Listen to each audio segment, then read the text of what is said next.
All right, so let's make this simple. To upgrade the firmware on your Phantom 3, first thing you want to do, have your update file. Your update file you're going to be able to get from DJI.com. You're going to go to DJI.com and you're going to go to the firmwares. You're going to browse the firmware. You're going to pick your firmware. Mine is, we're doing version 1.4.0010. Download the zip file, unzip it to the desktop. You should have this folder. Once you have this folder, next thing you're going to do is you're going to grab there's a bin file which should have the firmware on it. And you're going to grab this bin file and you're going to put it on your micro SD card. And you're also going to put it on your USB stick. The micro SD card is going to go into the Phantom. The USB stick is going to go straight into the remote controller. So let this transfer. Double check that you transfer into the root directory. When I say root directory, I mean there's nothing else on this SD card. I formatted the SD card and the USB stick before even applying any of this. So all we have in there is our bin file for our micro SD card, and double check my USB stick. Same thing, I just have the bin file. I recommend you format both of your cards, your USB stick and your card, because we don't want to have any failed updates and we don't want to go that route. So after you have that, you're going to want to eject both so we don't have any errors. And now we're going to move on to actually updating the Phantom. So let's go ahead and do that. Alright, so the next thing we're going to do, we're going to grab our Phantom 3 and we're going to grab a battery that has 100% charge on it, just so the update goes okay. You're going to grab your micro SD with the Phantom off. You're also going to have the remote controller off. You're not going to turn that on at all. So with that said, let's put in our micro SD card with the update, like we prepared earlier, and then you're going to power up the Phantom.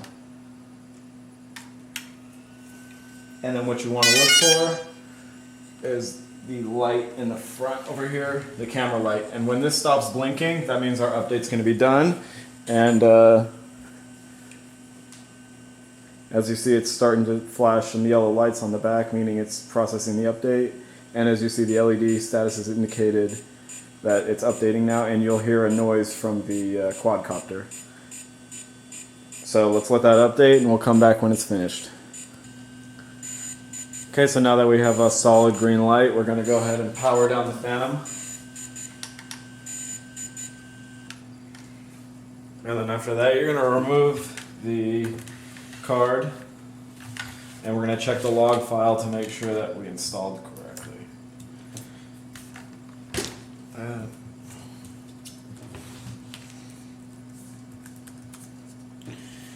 Put in our adapter.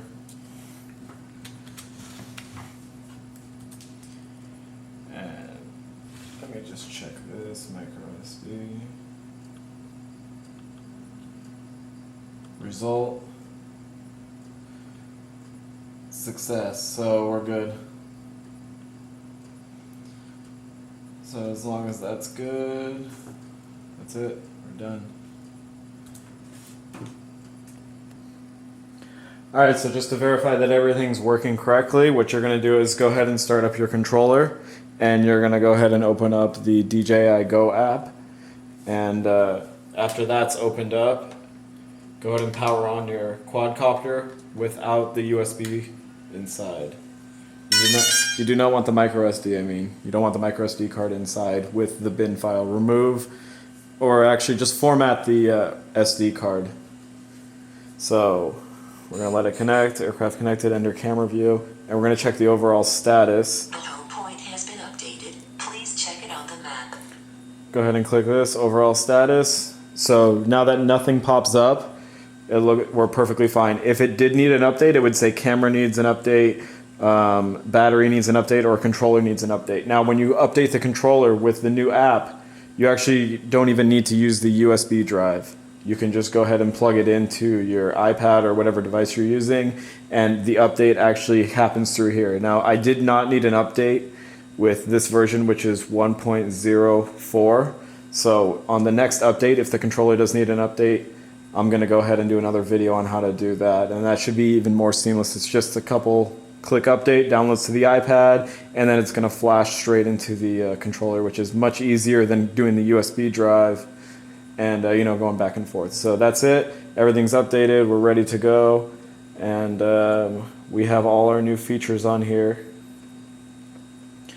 And that's it. It's that easy. So comment, rate, subscribe, and I'll try to bring another video as soon as we get a remote update, so I can show you guys how to do that, because I haven't even done it yet. But I was reading through the user manual, and that's the new way to update. So that's it. Go ahead and update your firmwares on your camera and the quadcopter, and try out the new update. See how it is.